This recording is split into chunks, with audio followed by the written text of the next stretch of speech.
before Vicky Guerrero added her returning husband to the mix. Ladies and gentlemen, he's here. They made it seem like it was Jeff. Oh, you think you know me? I used to hate this motherfucker, bro. I used to hate every time I heard "you think you know me." I was like, no. Why is he? He's always Mr. Opportunist. He always get the opportunities. What's good, y'all? It's your boy Ross back at again with another video. So we're gonna check out 10 shocking WWE title wins that were never meant to happen. Now, this should be a very interesting one. I want to see which ones that, we ended up watching live when it happened. And ultimately, you find out that this wasn't originally the plan, but sometimes things happen. Sometimes people get injured and you have to kind of pivot, or, maybe sometimes, decisions are made in the backwards. Like, you know what, we're going to go with this person to win this, and it creates a unique experience or a moment that people will be like, damn, I was not expecting this to play out, and it did. So we're going to check this out. Appreciate all the love and support y'all have shown on the channel. Let's get right into this one, man. 1, 2, is this on? Card subject to change is a given in wrestling due to how quickly plans can shift. Vince made the call to not only put Lesnar in the match, but have Lesnar win the championship, give people, something big, a title change, because they weren't getting Roman Reigns, the big star on the show. Injuries and illnesses. That still bothers me to this day, because you didn't have to have Big E take the pin there.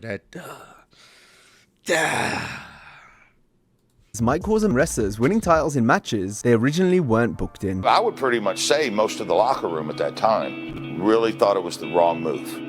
Matter of fact, a lot of people thought he tarnished the championship. Following his ascent in 2011, in 5 years, Zack Ryder's stock had fallen considerably, to where anytime he wrestled, everyone was expecting him to lose. However, an injury and fortuitous timing meant Ryder finally got his big WrestleMania moment. To set the scene, Neville fractured his ankle 3 weeks out from the show of shows. This resulted in him being taken out of the Intercontinental Championship ladder match. Realizing the potential opportunity, Zack lobbied to replace Neville. Ryder pleaded his case to produce a Road Dogg. Not only pitched to be in the match, but spilled my guts why I felt like I earned it, why I deserved it. And one of the lines I said, and this wasn't like a rehearsed line, it just came out like from the bottom of my heart. I said, I've never heard my music play at WrestleMania. And then he later told me that line is what made him go to bat for me. And I got... Wow. That's actually pretty cool. I never heard my music get played at WrestleMania, and he was able to get that moment. That's crazy. That's insane. Added into the match. Also, during this time, Vince McMahon was impressed with Zack's performance during a random C-show match. I was doing one of the shows before Raw. This is where Always Ready comes into play. Was in great shape, had a great match. I don't even remember who it was against. And the next day, in the production meeting before SmackDown, Vince McMahon said, why aren't we doing something with this guy? A week or two before WrestleMania, The Miz was...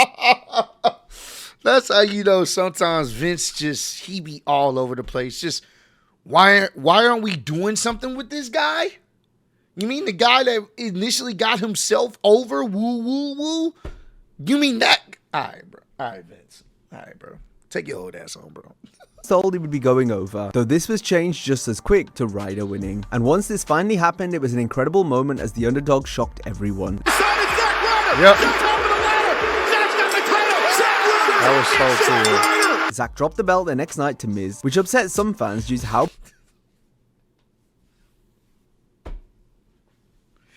We take 10 steps forward and 100 steps back. I forgot that even happened. You got your moment, bro. All right. Give me that damn title back.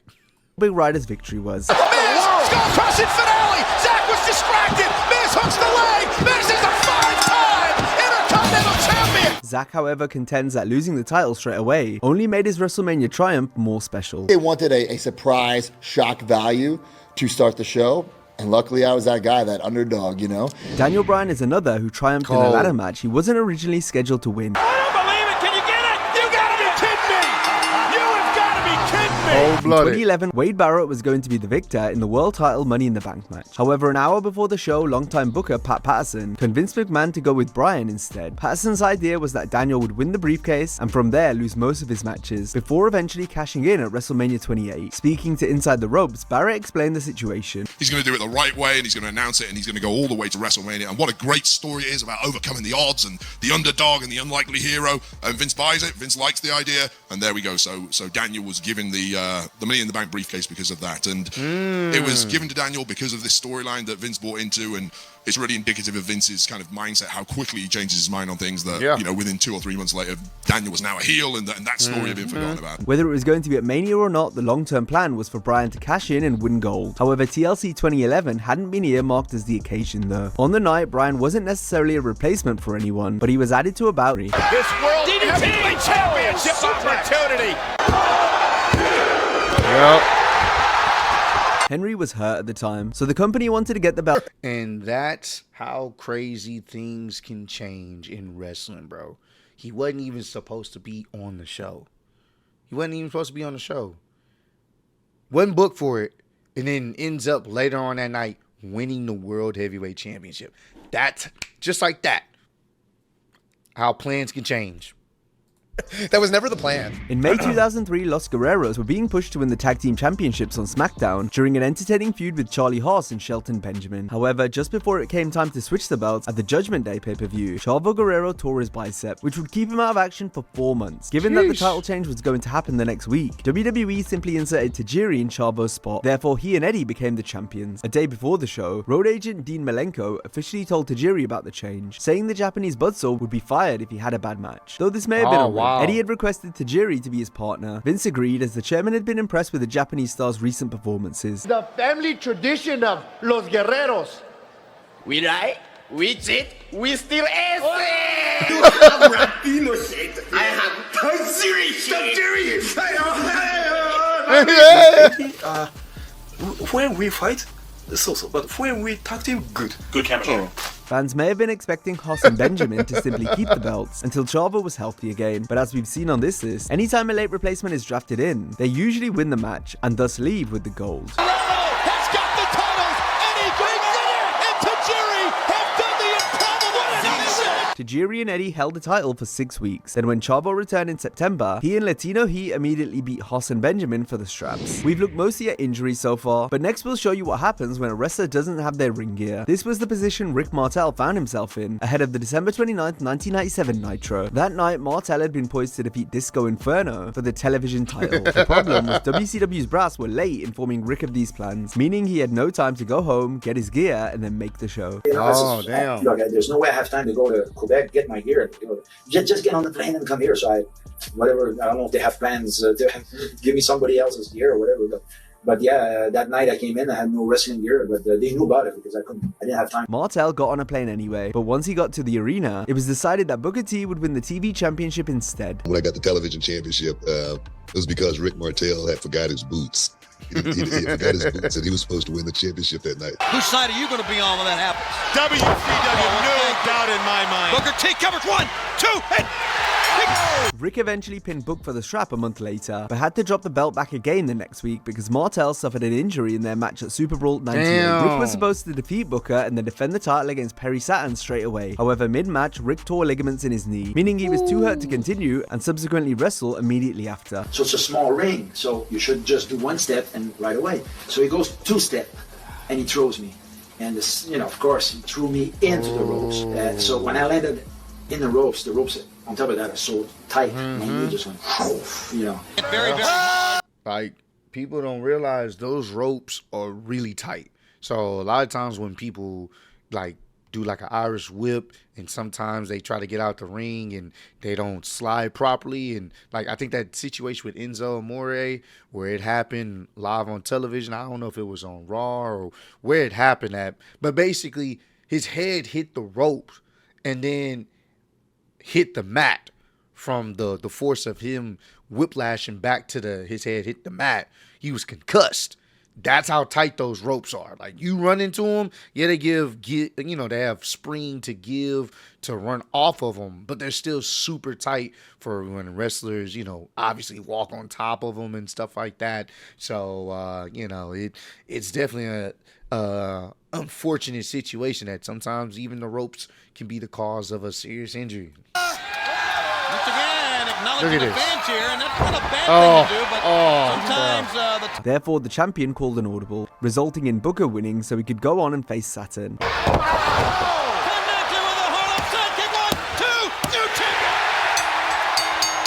Originally, Martel was meant to retain against Perry as well, but because of the injury, Booker T again won the television championship when he wasn't supposed to. That's crazy. Harlem sidekick, that knocked him down. 1, 2, 3, baby.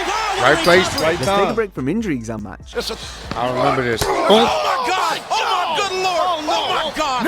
Or just What made this so good, in my opinion, is they brought it back many years later.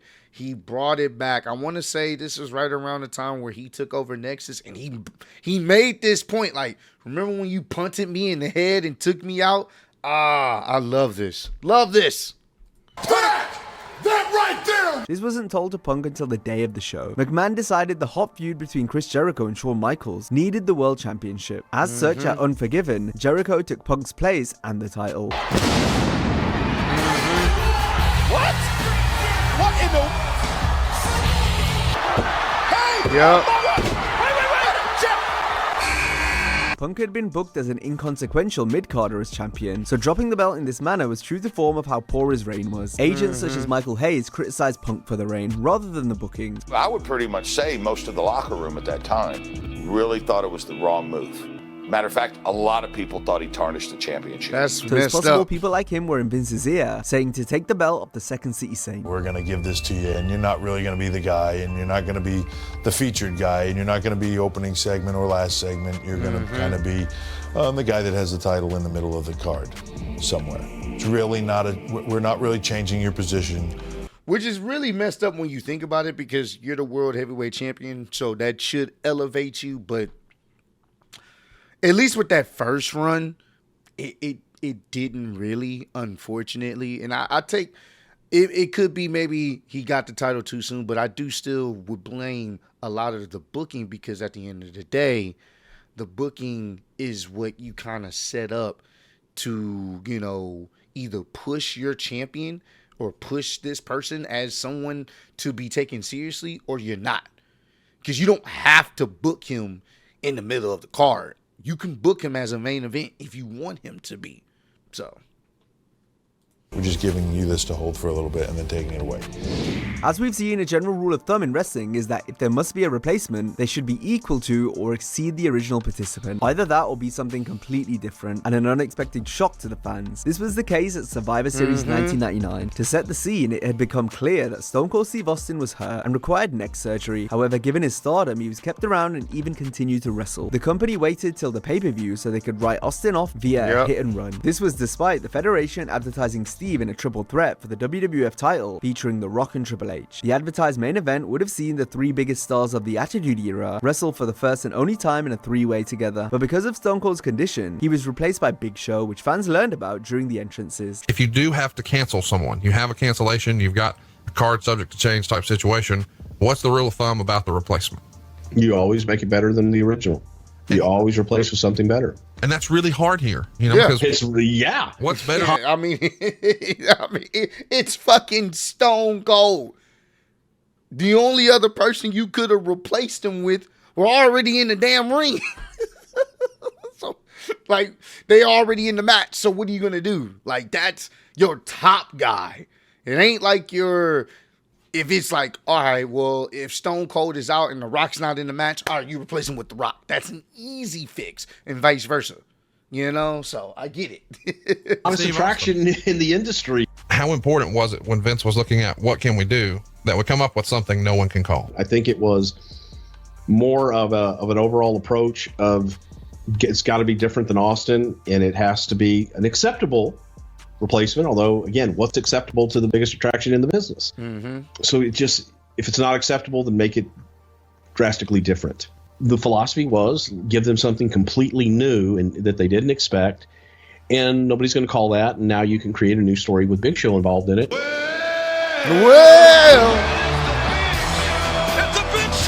Show shockingly captured the goal as Triple H's rival Vince McMahon helped the Giant win to set up the game and the chairman wrestling the next month. Show with a toe slam. No, I can't believe it. The Big Show. Once Hunter was done with Vince, he regained the World Wrestling Federation title by ending Show's 50-day reign. Another time WWE waited a while before announcing the replacement for a big championship encounter occurred at WrestleMania 36. This show was thrown into disarray due to the global pandemic, which forced the event to go ahead in a warehouse without fans. It also meant various matches had to be changed, including the Universal Championship clash between Goldberg and Roman Reigns. Roman had been penciled in to win until taking a hiatus as a way of keeping himself and his family safe. You want to know what's really crazy about this? All because of this unfortunate pandemic changed the course of everything. Because if he would have went through with that match, we probably wouldn't have gotten the Roman we've gotten now. Think about that. Just really think about the butterfly effect. Because of everything that was going on in the world, him not wanting to be compromised with his health condition and affect his family, he basically said, I'm out until things get situated. That's what he did. And then they had a reset. And he said, look, if you want me to come back, you got to let me do this way. You got to let me turn heel. And it worked. And you want to know why I even think Vince even agreed to it? Because he had nothing to lose. There was no people there. There was no fans to worry about how they were going to receive it in the actual arenas. So guess what? He was trying more stuff because there's no people there. So it's really crazy how all of this played out in the end. During such difficult times, my children, we just had two newborn twin boys. There's one area that I'm not going to make that sacrifice. I will sacrifice my career. Yeah. I'll sacrifice the performance. Hell, I'll sacrifice the audience if I have to protect my family. I'll quit. I will hang up the boots. The challenger, and he was dead serious, which understandably so. That's your family. You don't want to compromise them. So he was like, nah, bro, I'm out. When this dies down, I'll be back. And guess what? Vince was like, all right, cool. And then things changed for the better. Backing out of Mania had been speculated for weeks before WWE finally announced Braun Strowman as Roman's substitute a day before the show aired. Keep in mind the event was broadcast on an 8-day tape delay, so an earlier announcement could have easily been made. However, Strowman defeated Goldberg for the Universal title in quick fashion. Emphatic running power slam. Here's the cover. Up to the leg. And after 4. Braun spoke about the match during an interview with Chris Van Vliet, in which the Monster Among Men noted how Goldberg pushed for Braun to destroy him. So, unfortunate circumstances with everything going on with the pandemic and what happened, he wanted me. So he picked me to do that and do the honors and pass that torch. He said, I can count on one hand how many people that I would do this for, and I still have 3 fingers left. When Ray... Oh, yeah, we know. Goldberg was definitely not about to do that for, a lot of people. So the fact that he said that was pretty cool, but you also understand, too, the situation. If the situation was different, if we didn't have the pandemic, then Braun Strowman wouldn't even be in this match. So I get it, but that was still a cool gesture, nevertheless. In his return that summer, he was instantly given the belt while feuding with Strowman. Roman felt the effects of the pandemic at the start of 2022. The Universal Champ had been scheduled to defend his belt against Brock Lesnar at the Day 1 event. That was until Reigns had to pull out of the show due to illness. To counteract this, WWE... That was until Brock Lesnar at the Day 1 champ had been scheduled to defend his belt against Brock Lesnar at the Day 1 event. That was until Reigns had to pull out of the show due to illness. To counteract this, WWE inserted Brock into the WWE Championship 4-Way, a bout in which Seth Rollins was speculated to be the winner. However, now because Lesnar was involved, the company decided he should get the win to set up a winner-take-all champion vs. champion showdown against Roman at WrestleMania 38. Vince made the call to not only put Lesnar in the match, but have... It could have been anybody else. That's all I'm saying. Big E didn't need to get pinned. That's all I'm saying, bro. That's all I'm saying, bro. Lesnar win the championship, give people, something big, a title change because they weren't getting Roman Reigns, the big star on the show. So Roman Reigns and Brock Lesnar are the two biggest stars in the company, and nobody else is competitive with them. So they just destroy everyone, and that's that, leading to their big match. And an F5 reversed. That's it. It's not known for certain what the original Spear 1, 2, 3. And then he ended up finding out that it wasn't 8 months. That's 8 or 9 months. That's what makes it so fucked. It was so messed up for him that it wasn't even gonna be that. The injury was misdiagnosed. And then he was about to have another opportunity, having a big storyline with Vince McMahon being his illegitimate son, but then there was some backstage heat, and y'all know how the rest of that goes, for those who know. Oh, wait a minute. Ray said you wait a minute. It's over. I gave it to him, and then the next day I flew down to Birmingham, Alabama. They did another MRI. For sure, it was just like some blood vessels that had popped in my arm. So I was out 5 or 6 weeks. That sick piranha. He's a piranha Yep, that and could then be he our won next it. world champion. Not this way. Not this way, yep.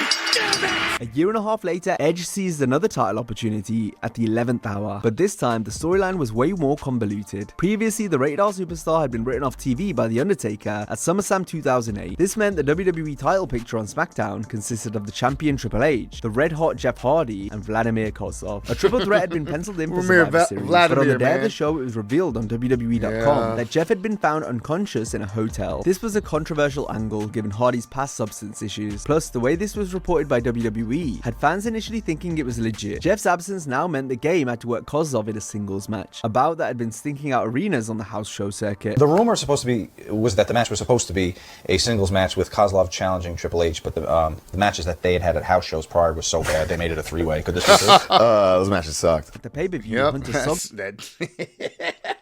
Vladimir was a failed experiment. it out with Vladimir for 12 minutes before Vicky Guerrero added her returning husband to the mix. Oh, he's here. They made it seem like it was Jeff. Oh, you think you know me? I used to hate this motherfucker, bro. I used to hate every time I heard you think you know me. I was like, no, why is he's always Mr. Opportunist. He always get the opportunities. Who used to be like that? When you heard you think you knew me, you think you know me, you just instantly knew somebody's fucking losing. Somebody's losing the title, bro. Oh my God. Oh, so good. The Rated R superstar would pick up the victory thanks to an inadvertent chair shot on Triple H by interfering Jeff Hardy. Yeah. Reports online suggest the decision to include Edge was made late. Other sources state he was always intended as a backup option. Apparently, plans changed more than once on the day, and Vince couldn't decide on a finish, so came up with Hardy getting taken out and Edge returning as an unexpected shock. As it turns out, Jeff's brother Matt was the one responsible for attacking the charismatic Enigma before Survivor Series. Yeah. Originally, this was supposed to be Christian, but WWE held off on his return until February. Now, if you enjoyed this video, be sure to check out our similar video on 10. Good times, man. Good times, bro. This was a dope video. I'm sure there's plenty of other moments where obviously people weren't supposed to win. For example, Daniel Bryan. The only reason why Daniel Bryan got added to the WrestleMania 30s match, it's not because the Yes Movement was super hot, even though it definitely was. Vince didn't originally have that as the plan. It was supposed to be CM Punk versus Triple H at WrestleMania 30. Then CM Punk had injured. He was dealing with an injury. He was, kind of just fed up with the company, so he walked out. That is what happened. CM Punk walking out changed what they needed to do at WrestleMania. That's really what it was. Because I get it, the Yes Movement was great. It was fantastic, and I loved it.